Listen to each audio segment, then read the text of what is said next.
Hi there folks, today we'll probably be potting up our seedling tomatoes, so I thought to do a short greenhouse update.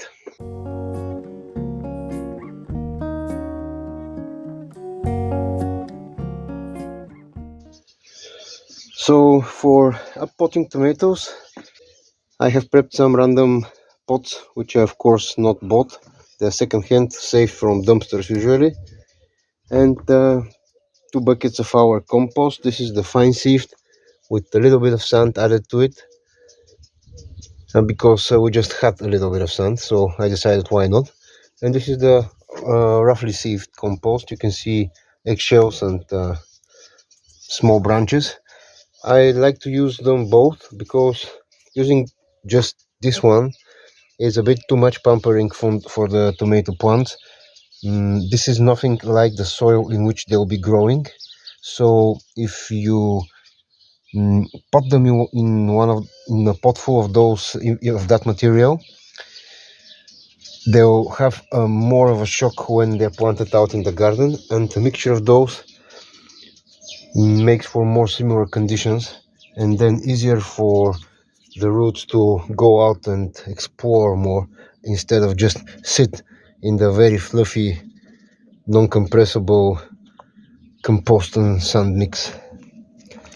We also have some of those watering trays. I'm not sure if they will work, but we'll try them. They were found in the garbage. And then I have some of those plastic ones which I made myself from offcuts from a project we were making in the office. So basically what's going to happen is I'm going to take my notebook, look at that notch as an indication, and start pulling out whole cells of this variety. Each cell is a different variety. So in the process I remove some weeds, I remove some of the tomatoes which are undeveloped, and when the plants are properly grown, you can pull the whole cell by the plants and the roots hold the soil together. This is a good sign. This is a sign of well-developed root structure and strong plants. You can see the nice pink and purple color of the leaves, which is indicative of strong vigor, cooler nights, and hardy plants. So I'll be having some hard time picking out just 2 or 4 or 6 or however many plants of each variety we need, but then I pick the strongest, the largest, the most thick stems, and then I plant them in separate pot by 2. So the pots we're using are rather small, but this is not a problem because the tomatoes won't be spending too much time here. We usually plant out by May the 15th or the 10th, depending on the weather. So this is 2 or 3 weeks tops. And also when we plant them in those pots, we usually bend the whole stem and the root, so more of the stem goes in the soil, and the whole root with those fine hairs on the whole stem with the fine hairs on the stem, they become roots as well. So you get a tiny looking plant above ground, but a very well developed root system, which is the most important part for a tomato. And usually those 9 by 9 or 8 by 8 or 7 by 7 pots are enough for a plant which can even grow 20 centimeters and have flowering buds develop. It's not a problem. And when we plant in the garden, we just similarly to this motion, we pull the 2 plants. If they came out with the soil as a single clump, this is a good indicator, means that the roots have developed properly, and just plant the whole thing without disturbing the roots more. We can afford to disturb the roots at this stage because they are not well developed, and the shock of the transplant will be less to such a small plant which is growing very vigorously. And also we'll be keeping the potted plants here in the small greenhouse, so there will be less of a thermal shock. It will be easier for them to acclimate. The potting process is fairly simple. I mix those two buckets equal amounts in another bucket, such as this one, and then I fill as many pots as we need, and each of the pot gets a permanent marker sticker, such as this one, which is left from last year, and it's a testament to the resilience of the permanent markers and stickers. But each of the pot gets a sticker with the variety of the tomato, gets filled with soil. Then we do the selection of the seedlings. I press 2 seedlings down, and then all of those are bottom watered in one of the watering trays which I just showed you. So now it's time to show you the actual process. I'm now at number 13 out of 24. This is my notebook. This is the schematic which shows the sequence in which they were planted in the seedling tray. So I'm just going by the numbers. Each of the numbers is written down on 2 of those little tags, stickers, and they are put on a pot. And you'll see me how I do the whole process now.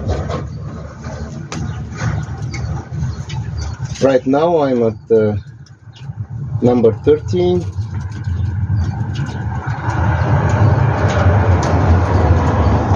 Which is a black Crimean variety.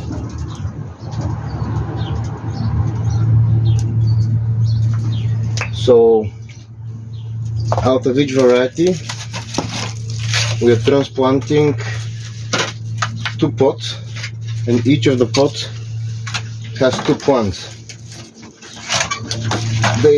Here are my 2 pots. I'm putting the sticker.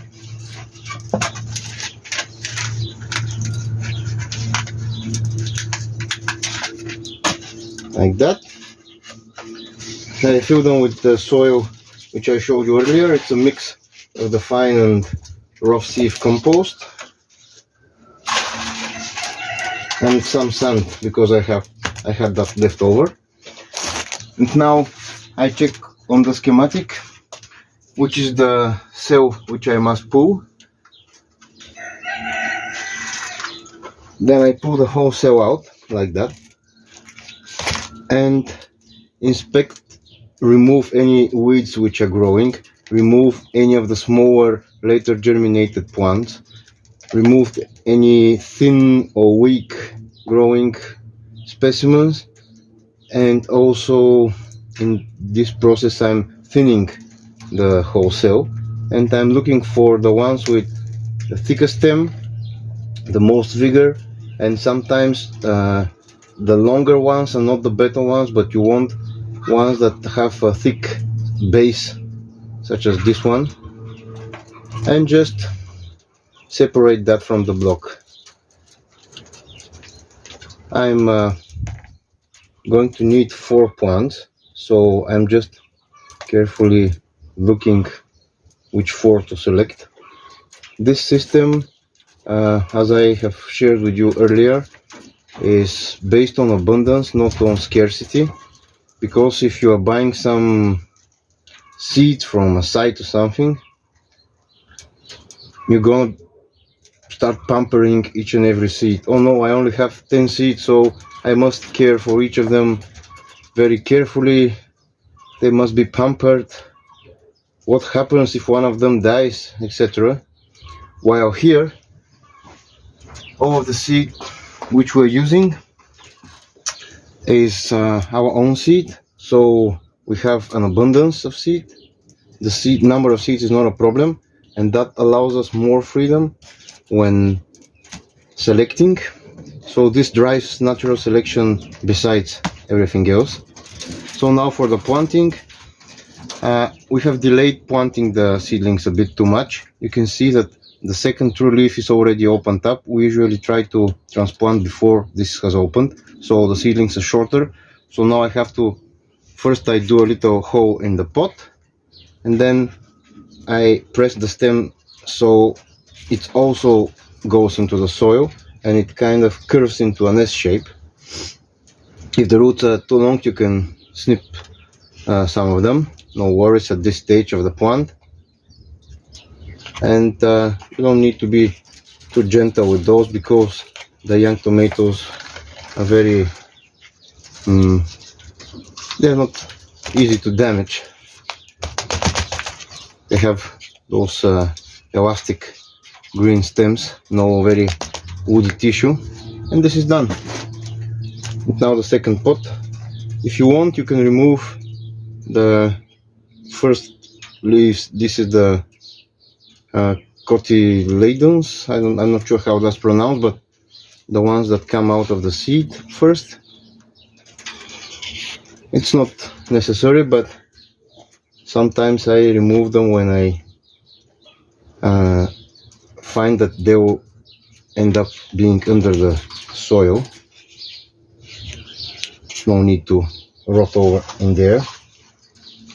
A little bit more soil, and you can see that I have just the true leaves and no stem sticking out of the soil, and this is the whole length of the seedling. If you plant it upright, you need a much bigger pot, but this way you're actually planting it like that, so all of the stem will become root, and I'll show you that at planting time, how full each of the individual pots will be with roots. And this is a great characteristic of the tomato plant, that it can root from all of the stems. Those two will be discarded, and you'll see I have discarded many so far, and I'll discard much more. When you're working with this type of system, it's actually encouraging you to discard the weaker ones, because what you want is only the stronger specimens for your garden and for your selection. And now I have returned this one back into the tray, and I will just grab some more compost, dump that around, press firmly, and those will continue to grow for a couple more weeks until we see what will happen of the ones I just transplanted. This is how I grab the whole bunch and just pull. Very nice, good root growth here. So this is the next variety, which is speckled Roman. It's a nice variety which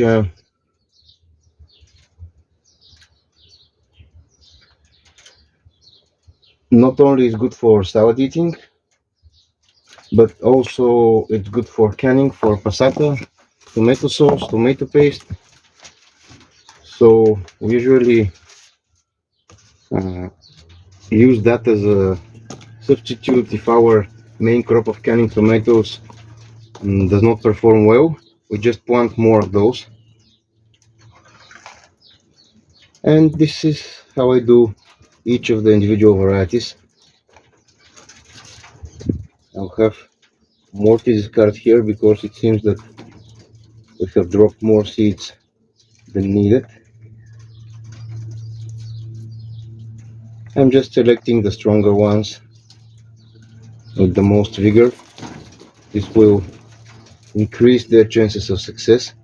And in our garden, even the tomatoes, which we love so much, are not really pampered. They are not very looked after. We don't water them very regularly, especially when there's rain. We don't water at all, and we don't use any chemical, synthetic fertilizers and pesticides, herbicides. In a very rare occasion, we do foliar feeding with fermented greens from the garden, stuff like nettles and a mix of weeds like yarrow, etc., and herbs.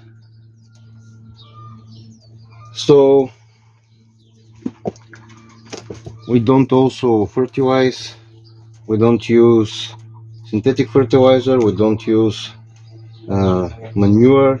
Very rarely we bring manure from the manure pile of our neighbors, and usually it's used more in the preparation of the seedling mix, not so much as a direct fertilizer. We just sieve it and mix it with this thing which I'm now using, our potting soil. And after 2 years of rotting, most of the NPK values, the main nutritional values, have probably leached away anyway. It's more of a microbiological amendment. This is what we usually aim for.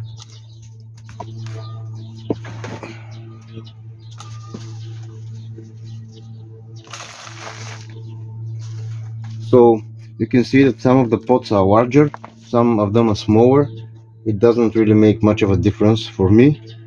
This is just what we have, and none of those pots have been bought. They're all second-hand from gardening centers and found next to a trash bin or something, or they have been gifts, or they came with plants like from the fruit bushes orders which we do from Poland, etc. So we're just using what we have, and after I run out of those,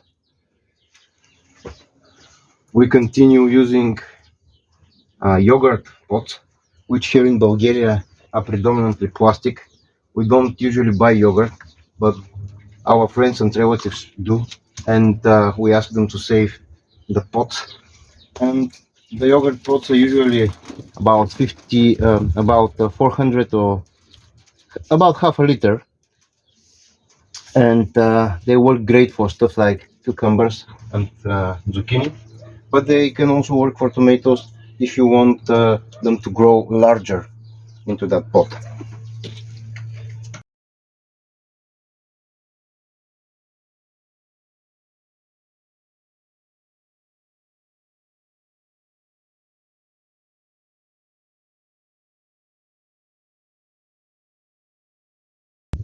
So you can see that 48 pots of 2 plants, so 96 tomato plants which I potted today.